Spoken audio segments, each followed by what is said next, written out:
Assalamualaikum warahmatullahi wabarakatuh. Perkenalkan, nama saya Chandra Dwi-Dayati, NPM 1901010151, ingin mempresentasikan proposal saya yang berjudul pengaruh regret aversion, experience regret, dan loss aversion terhadap keputusan investasi pada generasi milenial.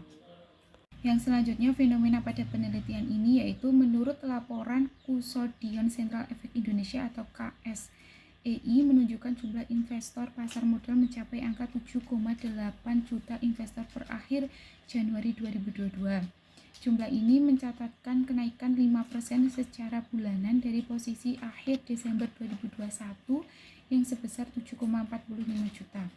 Fenomena yang terjadi pada penelitian ini yaitu di masa sekarang ini di mana perekonomian Indonesia yang semakin meningkat, banyak minat masyarakat untuk berinvestasi, membuat beberapa kalangan atau beberapa orang mempunyai pengalaman tidak baik mengenai investasi, di mana pengalaman tidak baik itu seperti terjadi karena kurangnya informasi, kurangnya pengalaman, dan kurangnya kehati-hatian dalam mengambil keputusan investasi, sehingga dapat menyebabkan resiko-resiko mengalami kerugian. Yang selanjutnya, risk gap.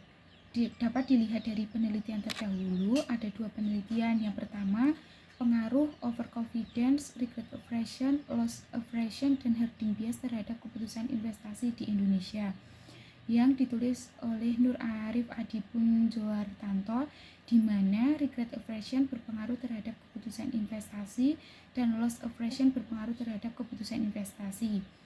Yang kedua, penelitian yang kedua yang berjudul pengaruh literasi keuangan, experience regret, risk toleran, dan motivasi pada keputusan investasi keluarga dalam perspektif masyarakat Bali, yang ditulis oleh Astri Kusuma Wardani, di mana experience regret berpengaruh negatif terhadap keputusan investasi keluarga.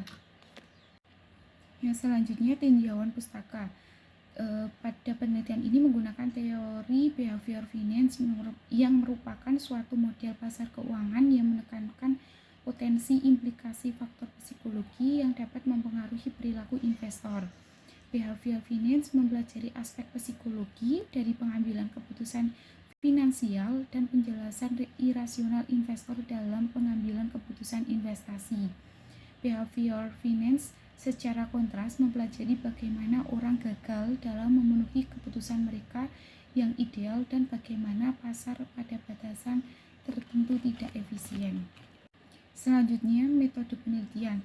Pada penelitian ini, populasi yang saya ambil yaitu seluruh generasi milenial yang berada di sekitar kota Magelang. Yang kedua, sampel-sampel yang saya ambil yaitu 50 orang generasi milenial yang berada di kota Magelang. Yang selanjutnya, jenis dan sumber data. Jenis data yang digunakan adalah pendekatan kuantitatif dengan menggunakan survei kuesioner. Yang selanjutnya, teknik pengambilan sampel. Teknik pengambilan pada penelitian ini yaitu dengan teknik pengambilan simple random sampling. Yang selanjutnya, alat analisis. Yang pertama, statistik deskriptif, yaitu di mana statistik deskriptif ini memberikan gambaran dari variabel penelitian mengenai nilai rata-rata atau mean, standar deviasi, maksimum, dan minimum. Statistik deskriptif merupakan statistik yang menggambarkan karakteristik atau fenomena dari data tersebut. Yang kedua, kualitas data. Di sini ada dua, yaitu uji validitas dan reliabilitas. Uji validitas yaitu digunakan untuk mengukur salah satu valid atau tidaknya suatu kuesioner.